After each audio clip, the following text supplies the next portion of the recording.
Aujourd'hui, c'est le grand jour de l'exposition de fin d'année où on invite tous les adhérents à se retrouver avec les œuvres des enfants et des plus grands tout au long de l'année qui sont exposées aujourd'hui. Donc on a plein de gens qui sont passés, ça fait du bien. C'était une année un peu particulière, mais on a quand même réussi à animer tous nos ateliers à peu près, sauf les ateliers adultes. Mais voilà, on anime normalement 7 ateliers dans la semaine. 4 ateliers pour les petits de 4 ans à 11 ans, pour les enfants, 2 ateliers auprès des collégiens et un atelier adulte. Mais diptyque, c'est aussi beaucoup d'interventions extrascolaires, périscolaires ou dans le cadre de festivals, par exemple. On travaille beaucoup avec des écoles de toute l'agglomération d'Alès. On travaille avec les crèches également, dans des ateliers d'éveil sensoriel. Et puis on pérennise depuis un certain nombre d'années maintenant des partenariats associatifs avec les associations de terrain comme l'association AVEC, Sentier Vagabond. On fait partie du réseau du CPIE du Gard.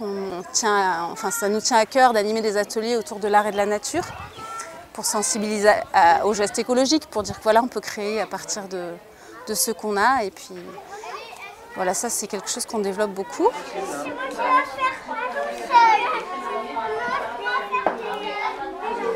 On est au Jardin de la Filature depuis 2017 et on y est bien. On a un accès à l'extérieur, on a des grands locaux, on a une belle visibilité maintenant qui nous a demandé un peu de temps pour se faire connaître aussi sur le territoire.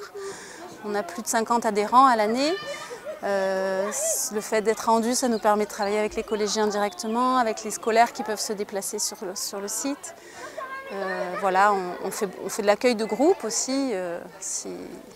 Cet espace atelier est vraiment prévu pour ça, pour accueillir des groupes dans un cadre particulier où on peut créer tout en improvisant parce qu'on a tout sur place et puis voilà, on stocke beaucoup de matière depuis plusieurs années maintenant et ça nous permet un libre choix d'expression.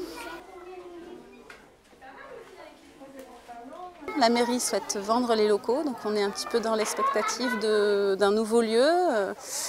Ça nous pose question, ça nous affole un peu. On espère qu'on trouvera de quoi poursuivre, parce que maintenant on est donc 2 salariés, on développe vraiment les actions et on sent que les gens sont très réceptifs, très heureux de cette proposition, donc on aimerait pouvoir continuer à y répondre. Mais c'est chouette, hein. C'est chouette. Non, mais c'est vraiment super. J'ai rencontré Sarah et son asso alors que je venais de quitter un lieu magnifique, un atelier artistique, voilà, un peu dans le même esprit artistique et pédagogique, mais en Italie. Donc c'était la seule chose, voilà, un peu triste d'avoir quitté l'Italie. Et du coup, la vie, enfin, je sais pas, les étoiles ont fait que, du coup, même dans un petit village comme Anduze, j'ai pu trouver un lieu pour pouvoir continuer mon travail. Pour les enfants, l'art plastique, c'est un peu inné. Chez eux, ça vient comme ça, c'est très spontané. C'est ce qui est très beau d'ailleurs, ça rend des choses superbes. Après, plus on grandit dans l'âge, plus on a des barrières, plus c'est difficile à dépasser son jugement, le regard des autres, etc. Donc c'est aussi, nous, ça nous intéresse beaucoup de poursuivre dans les âges aussi et de faire vivre ces expériences aux plus âgés. C'est très intéressant parce que l'art, c'est vraiment un moyen d'expression qui n'a pas d'âge.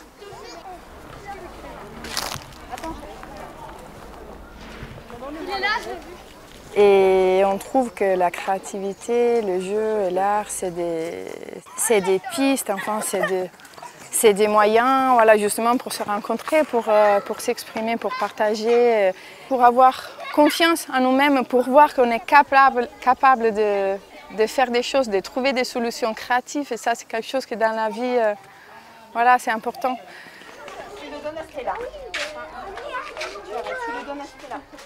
Si on compte toutes les interventions sur l'année entière, entre les festivals, les écoles, on a dû toucher au moins 6 écoles cette année, 6 crèches, des centres de loisirs, des associations sociales, beaucoup aussi, comme la CLED sur Alès, avec les maisons relais, le groupe d'entraide mutuelle. Voilà, on travaille aussi avec des publics adultes et ça on aime beaucoup, pour que l'art soit, voilà, l'art est pour tout le monde et puis qu'on offre des possibilités de s'exprimer, de se rencontrer. Notre intérêt dans ces actions, c'est surtout de pratiquer ensemble et de vivre des expériences artistiques.